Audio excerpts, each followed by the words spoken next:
friends, you're welcome to another episode of A Sound Mind with Gloria, and I am your favorite host, Gloria Odi. On this episode today, I'm joined by two guests. One who works closely with people's health and well-being in our community, and she is the beautiful Mrs. Mary Ebo. You're welcome to the studio, ma'am. Thank you, Gloria. Thank you for having me. You're welcome, ma'am. And the other is a businesswoman who has lived through deep personal loss and trauma and has continued to build, lead, and live a thriving life. She's no other than Mrs. Glory Effiong. You're welcome to the show, ma'am. Thank you very much, Ma. I'm glad to be here. Glad to have you too. So welcome to this podcast. Today, we will be focusing on childhood trauma. Nothing detailed, but it may stir up emotions in you. You don't need to analyze yourself as you listen. You don't need to remember anything. You are allowed to simply be here. And if at any moment you need a pause, please take it. The episode will still be here for you once you're ready. You're welcome to the show. Alright, we'll talk about childhood trauma. You know, it's not something that is, we have to be label it clinically, you know. It's not something that is so dramatic, you know, but as every human experience, so many persons have experienced this quietly, and it has shaped how we feel, how we see things, how we relate to others, and has moved us in so many ways, even in adulthood. This conversation is about understanding, is about hope. Nothing dramatic. We are not labeling anybody. Nobody should feel bad.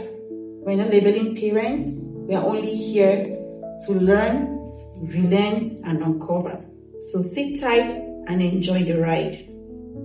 Alright. When people hear the word trauma, you know, they often imagine extreme events like abuse, like violence, like rape, like accident. Yes, like something catastrophic, in as much as all these are traumatic events, but little person understand that trauma is what is on the inside. Trauma is defined by how overwhelming an experience felt on the inside, especially when there was no support, there was no protection, and no space to process what has happened or what is happening. For a child, you know, trauma can look like being emotionally ignored. We see this a lot of times. You know, many persons don't actually know that children have emotions just like adults. They feel anxious, they can get fearful, they can get so excited, and they can even dread going out.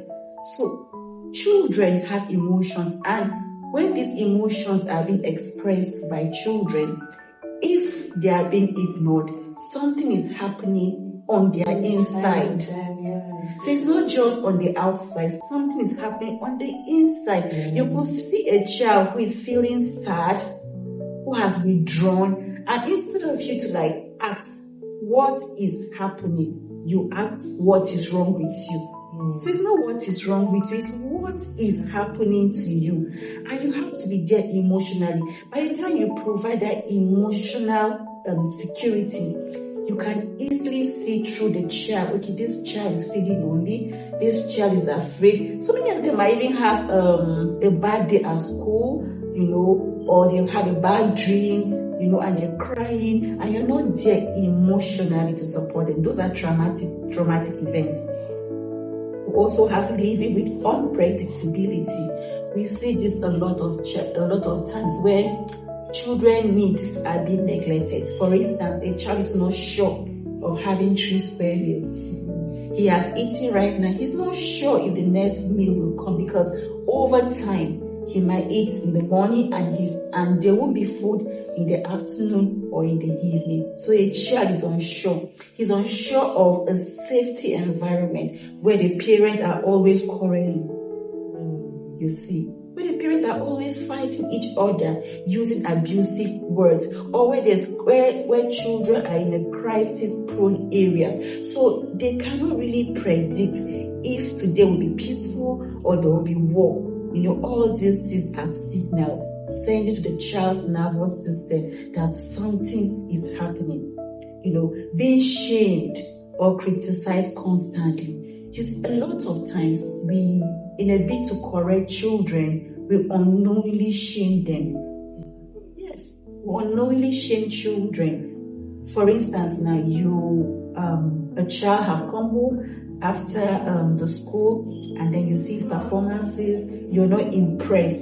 Instead of you as a parent to try to identify what has happened that the child performance is poor, rather you shame the child. Look at your sister, she's doing better than you and you're older than her. Look at your friend over there, he took first position and you're here. You overly criticize the child over a little thing and forgetting that children will always be children. And then we criticize them overly, embarrass them in public. They have emotions. You're trying to correct the child in public. You call him by name. Hey, you, that big head. Hey, you, that tiny legs. Hey, you, your own child. And even if it's not your own child, every other child around you, you're sending them, they're getting overwhelmed on the inside. We also have to make children to grow up so fast. We skip classes a lot. You want the children to finish secondary school on time. We want the children to finish university on time. We push them to grow too fast. We give them responsibilities that are way beyond their ages. We see this in Africa a lot, where they call the first child Ada. That Ada is to cater for her younger ones. To cater for her. So she's beginning to learn and adapt that she's responsible for everyone around her. The mom will travel, the father will go to work. Ada, go and wash plates. Ada, bath your younger ones. Ada, after school, bring them home. Ada, why have you not washed? Ada is the child, but she has been pushed to grow up too fast. While her mates are playing, Ada is held with the responsibility of sweeping. If she doesn't sweep before mommy's come back home, Ada will be in trouble. Junior is supposed to wash daddy's car. He's supposed to be playing football. At that age, if that car is not washed, Junior is in trouble. Children being children, they wouldn't really know how to express themselves. They tell their mommy, daddy, I'm overwhelmed. I need a break. They can't say that. So what do? They adapt. They learn to adapt to their environment.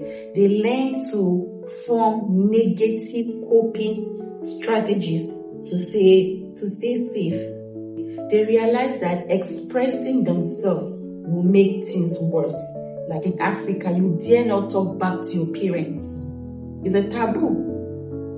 You don't talk when elders are talking. They will tell you that what an elder says standing, even if the child climbs the highest Iroko tree, he can't see, so you are meant to shut up and listen. So the child just resolve back to their inner self. But then, these are unhealthy ways that the child have learned to adapt. The child will now learn to stay quiet. They learn how to please people. They learn how to put other people's needs above theirs. They learn to disconnect from what they feel. They learn to disconnect from it. They learn how to stay alert, to scan the room, to sense what's coming next. These were not choices, but these are learned strategies that the child needs to survive. And those strategies, they don't disappear because we are now grown adults. No, they follow up. They follow us into adulthood. As we even grow older, those things don't disappear. They stick with us. They become the background setting of adulthood. Your child experiences, what you have been unable to express, to heal, becomes the bedrock of your childhood experiences. So this morning, I would like to ask our first guest, Mrs. Ebo, this question.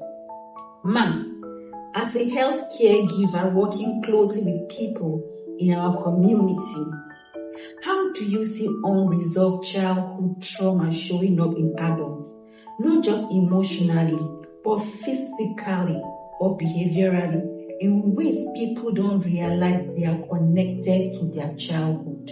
Please, over to you, ma'am. Thank you very much, Maria. Okay, so childhood trauma surfaces in adulthood in several ways. One of it is this aspect of they are easily prone to depression and anxiety disorder. People who have unresolved childhood trauma easily go into depression in adulthood, though they might not realize it, especially when the right education and the right support is not there, or they've not detected these issues. One of it is people who go into marriages abusive. They are abusive, especially if it can be either spouses, from the aggression they brought up from their childhood. Probably they saw it happen in their homes, and then they grew up thinking it's a new norm, it's a normal thing they should be doing.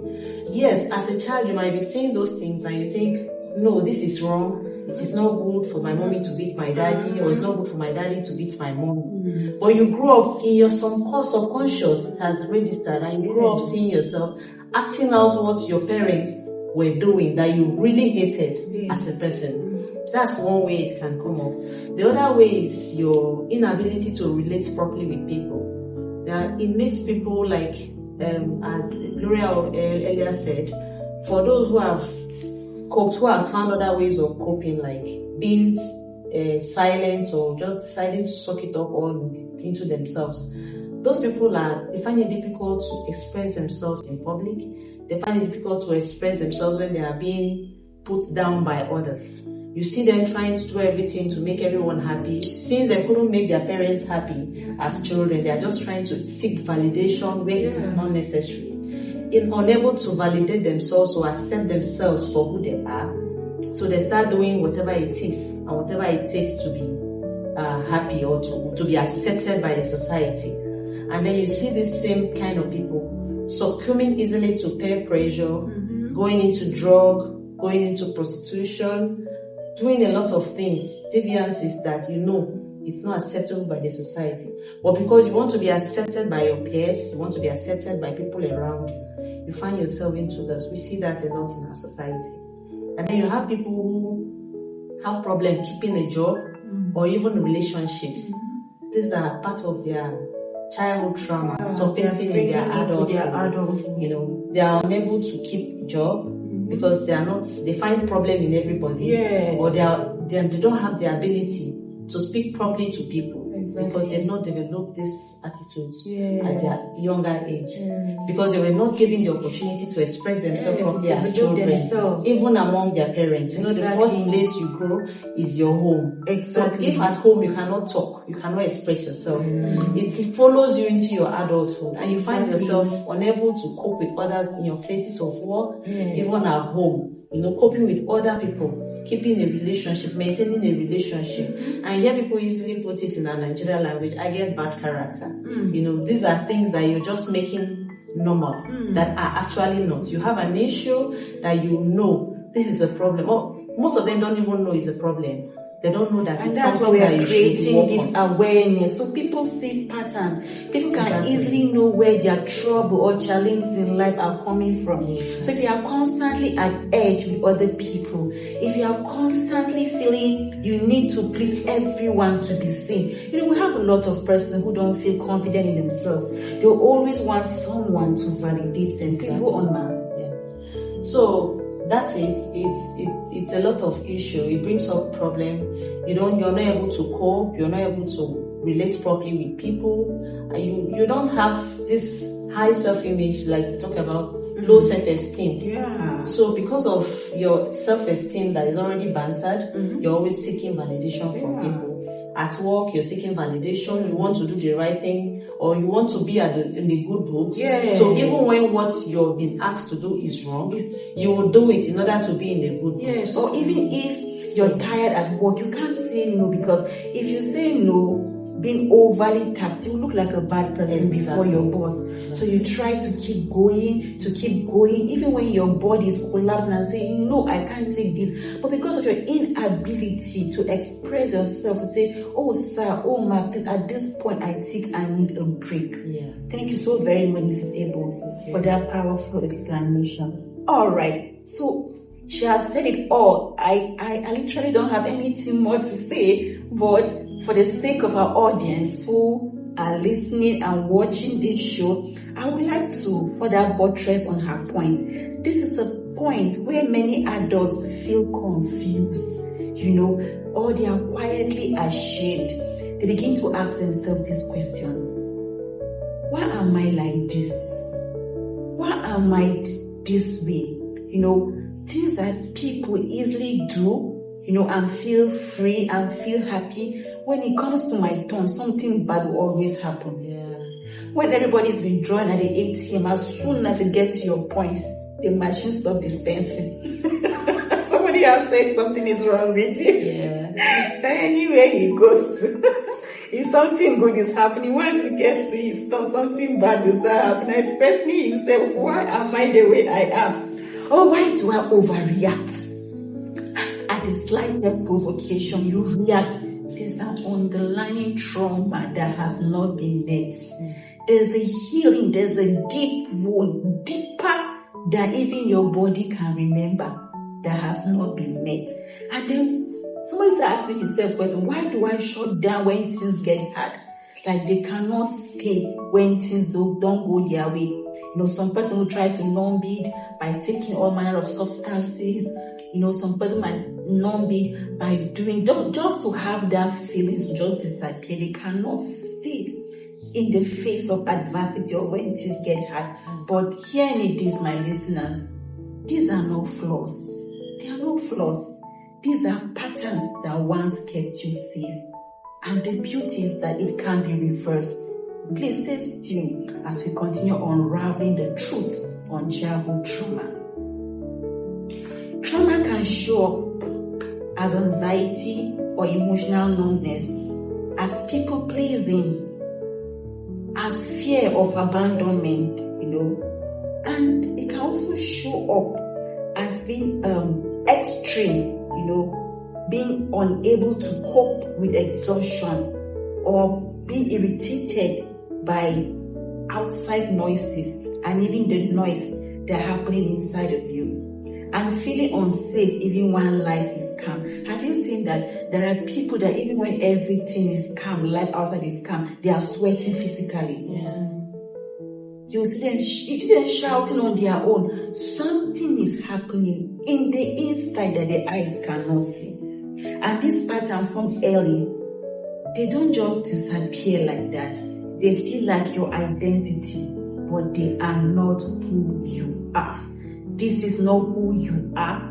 Beneath the trauma, your real self is there. And it's so possible that you meet the real you. Your traumas are not you. No matter what has happened to you, no matter what's going on the inside, as we're hearing this message this morning, know that this is not your real you. And it is very, very possible to get and meet the real you whom God has created, that is beautiful, that is bold, that is confident, that has so much potential and talent waiting on the inside. So I want to ask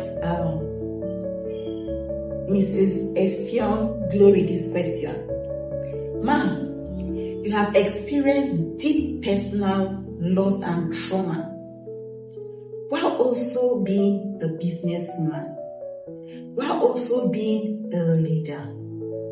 Can you tell us how this trauma have shaped you? Can you tell us how you realize that this pattern, this identity weren't yours, and how you have healed, and how you're still healing, and how you continue to heal? Tell us, want to know more, because you're someone who has lived with so many experiences. All right, thank you for that question. I've had lots of experiences, but I'll just share two.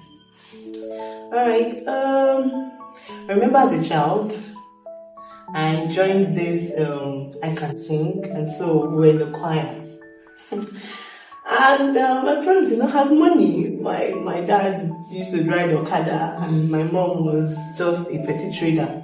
And so we're in this group, in a church where we had the rich, we had the poor. And, as a young girl, I started having feelings for one particular guy. I can't forget his name. His name is Emmanuel. Emmanuel, if you're watching me, don't feel too good yourself. Okay, so I started having this feeling for Emmanuel. And of course, when you're having crush on a young guy, you want to go close. We're all in the same children choir together. And I remember that they composed a song for me. I cannot forget that song till today. I will just say the lyrics of the song. Hey, you girl, I want to spoke to you. I want to know your name. I want to fall in love. Spoke to me before the day is gone. I want to, Excuse me, glory me, don't like you, don't touch me. The way you do, they give me fever. And when I heard it sank into me. Okay, so because I am not in the rich class, I felt bad. I think then I was 11 because I was already in secondary school. I was 11 and I felt terrible. And one of them actually told me, his friend Dayo told me to my face that even my singlet will buy your entire future. I couldn't, those things when they say it to you. And I was an intelligent child. In short, most people in church, they knew me before they knew my parents because I had this special gift. The girl can sing. When they talk about River, she's one always coming up and all of that. And so I just felt that one will cover up for the whole thing. And Dayo and Emmanuel washed me. I know it took me behind. Now I had to start, like you said, doing things just to make people accept me. I had to, when they give memory verse, no, I must know it. When they give quiz, I must be the one to. I remember one of those times they even took us for a competition. It was a quiz competition, and because I wanted to do so much, and I did so much.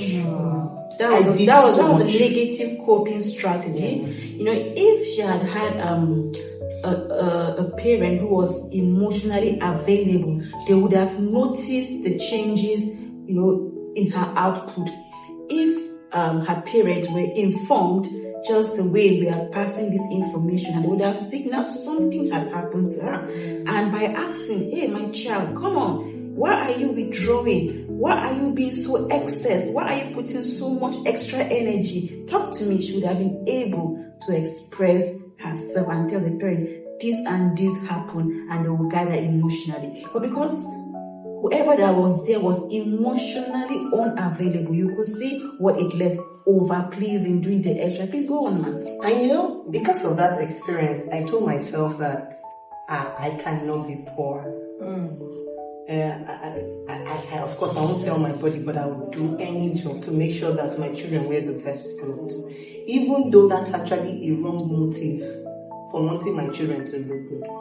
So if I have this motive, there are times I will borrow. Because I want my children to look good. People pleasing. So until validation. Until I started understanding that, okay, this is where this is coming from. As much as my children have to look good, there are certain things that I wouldn't do. Just because I want to, validate myself. Not to be like my parents, although they were the best friends in the world, really, but they did that. But okay, that's one. Then another experience I had, like you said, of my house. My parents just gave birth to two, and I lost my mom when I was in my final year. A year later, I lost my dad. I think I was sharing with someone this morning about it, and it was so much to bear. It was so much that I had to start, at a very my mind was not strong enough for that. I had a younger brother to think of. I remember I finished the university and I was not even thinking of using my certificate to work. I was thinking of any menial job just to be able to fend for my brother. It was a very traumatic experience. it took a while for me to know that no be the hustle. No be the hustle. There are things I'm supposed to do for my, because I remember that during NYSC, most of my mates were going for, trainings. You see someone say, no, I want to apply to this bank. Like, for what? I beg, let me go for one job to do because I need, the money to train my brother. Meanwhile, I would have used that period to build myself. I would have used that period, to see life better. Yeah. So I think that too is enough. Although we have some people who are doing that too. That was so emotional, and it's okay that you'll be able to express yourself. And I want you to know that whatever that has happened to you didn't come to break you, but rather it strengthens you to who you are today. And I'm very sure that a lot of persons out there who are carrying so much heavy loads, it's okay to rest. It's okay not to know it all. It's okay to rely on others. It's okay to seek help. God bless you. So we'll be talking about healing, what healing looks like. Healing is not dramatic.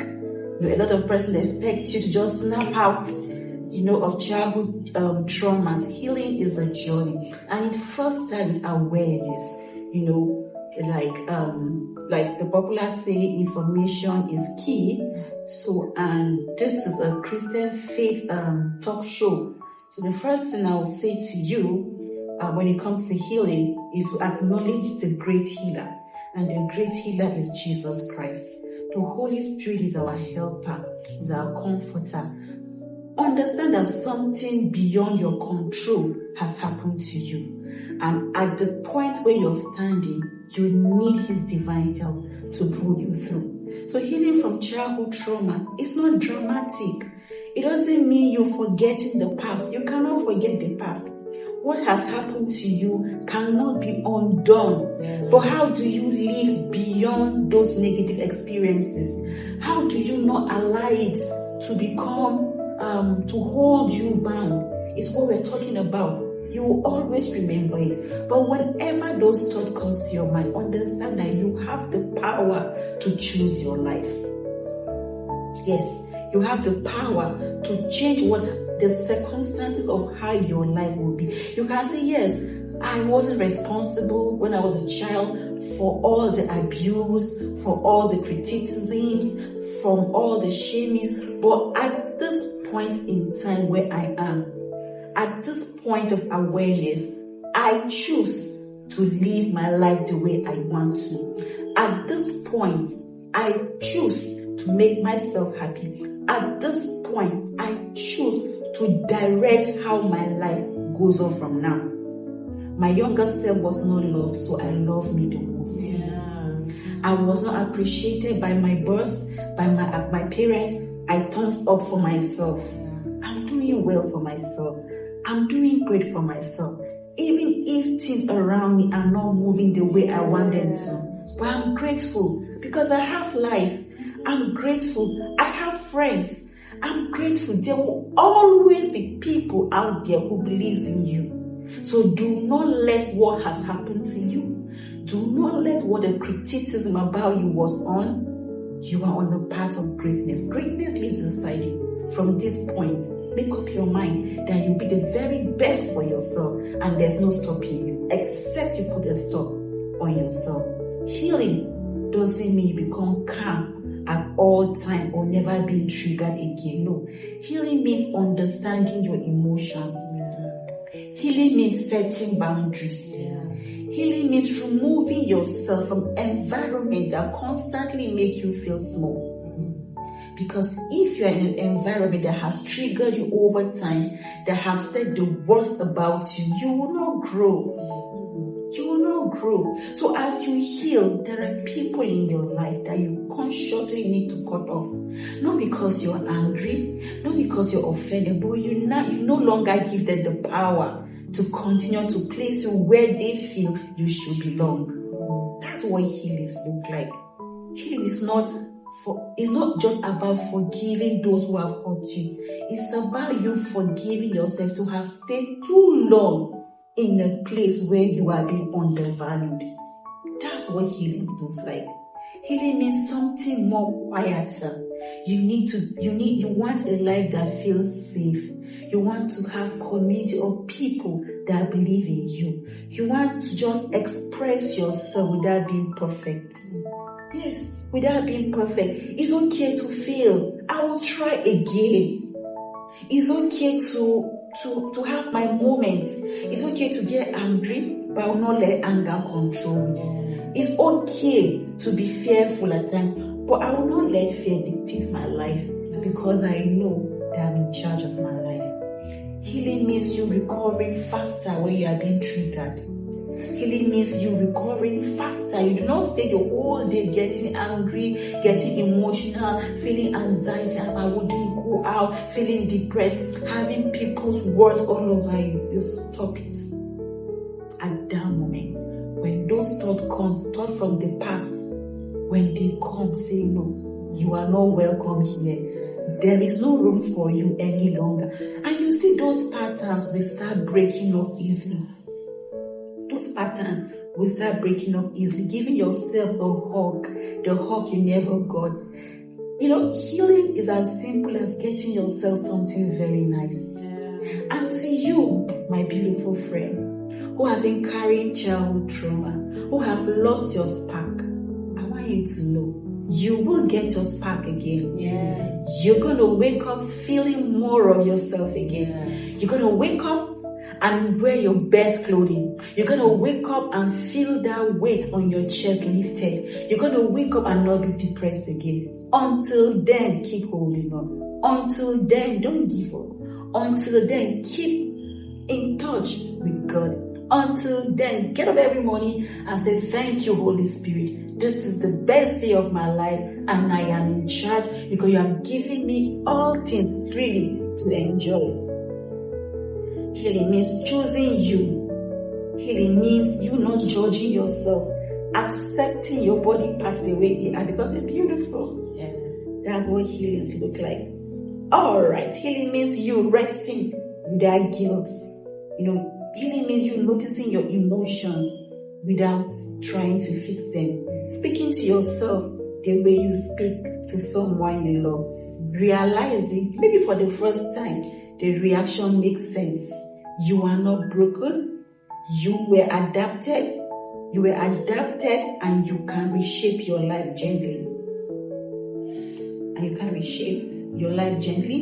If this resonates with you, I want you to also hear me clearly. Your trauma responses are not weaknesses. They were evidence that you survived, and you survived for too long. Healing doesn't ask you to become somebody new. That's what healing doesn't ask you to become me. Healing doesn't ask you. Most times we see people compare others. Go and look at that person, try and be like her. No, that's not what healing does. Healing doesn't mean you becoming me. Healing means you finding yourself in your own authenticity. Exactly. Healing means you finding your own voice. Healing means finding your own heart reading. Healing means believing in yourself. Healing means clapping for yourself even if no one does. You know what just jumps my mind? Yes, please.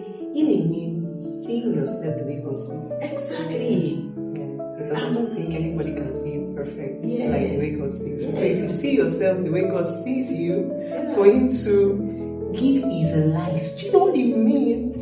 That I'll give my life. I don't know how much you want to pay me for me to give my life for you, but I give my life for you. That means you're so precious in my eyes. Yes. So it means seeing yourself the way God sees you. Exactly. So healing invites you to become who you were before you had to protect yourself for so long. Take this slowly. Let this sink in. Take this gently. And remember, you don't heal alone. You heal in the community of people who love you just the way you are. We've come to the end of this show, and I want to thank you, ma, for gracing this occasion. Thank you so very much. To you, my audience, I love you. Stay blessed. See you in the next episode of Sound Mind and Glory. God bless you.